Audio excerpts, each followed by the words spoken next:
ओम नमः शिवाय दोस्तों। आज हम आपको सुनाने वाले हैं त्रयोदशी का रवि प्रदोष व्रत की कथा।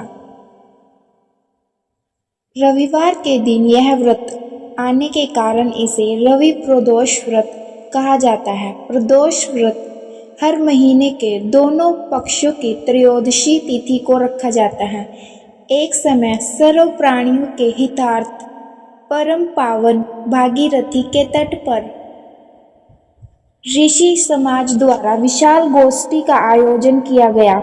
इस सभा में व्यास जी के परम शिष्य पुराण वेता सूत जी महाराज हरि कीर्तन करते हुए पधारे।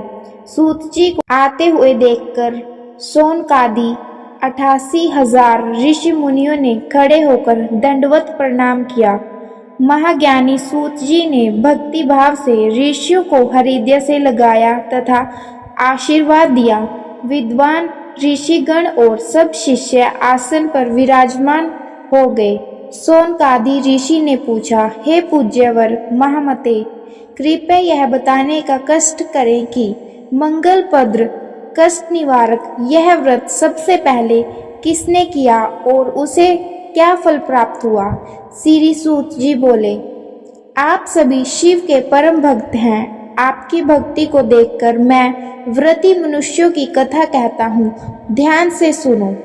रवि प्रदोष व्रत की कथा के अनुसार एक गांव में अति दीन ब्राह्मण निवास करता था। उसकी साध्वी स्त्री प्रदोष व्रत किया करती थी। उसे एक ही पुत्र रतन था। एक समय की बात है, वह पुत्र गंगा स्नान करने के लिए गया। दुर्भाग्यवश मार्ग में चोरों ने उसे घेर लिया और वे कहने लगे कि हम तुम्हें मारेंगे नहीं, तुम अपने पिता के गुप्त धन के बारे में हमें बता दो।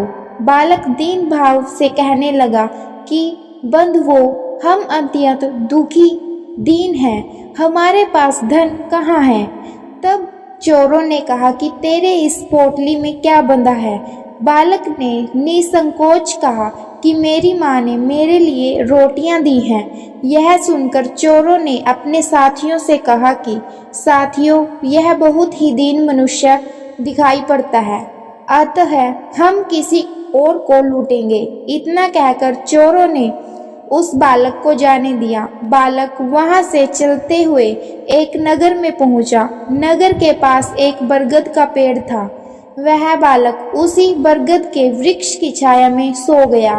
उसी समय उस नगर के सिपाही चोरों को खोजते हुए उस बरगद के वृक्ष के पास पहुंचे और बालक को चोर समझकर बंदी बना राजा के पास ले गए।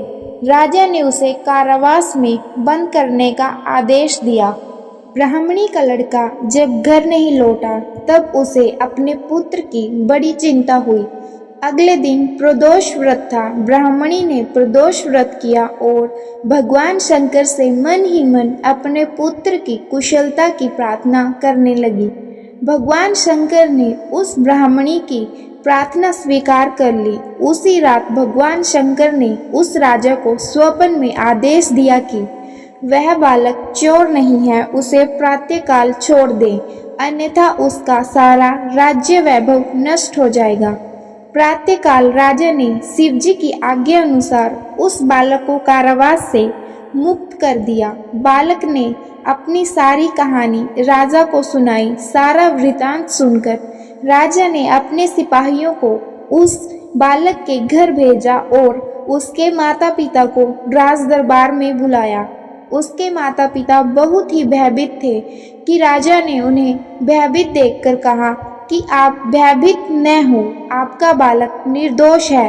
राजा ने ब्राह्मण को 5 गांव दान में दिए, जिससे कि वे सुखपूर्वक अपना जीवन व्यतीत कर सके। भगवान शिव की कृपा से ब्राह्मण परिवार आनंद से रहने लगा। अतः जो मनुष्य रवि प्रदोष व्रत को करता है वह सुखपूर्वक और निरोगी होकर अपना पूर्ण जीवन व्यतीत करता है तथा उसके जीवन में खुशहाली आती है। हर हर महादेव। दोस्तों, यदि आपको वीडियो अच्छी लगी है, वीडियो को लाइक और चैनल को सब्सक्राइब करें। धन्यवाद।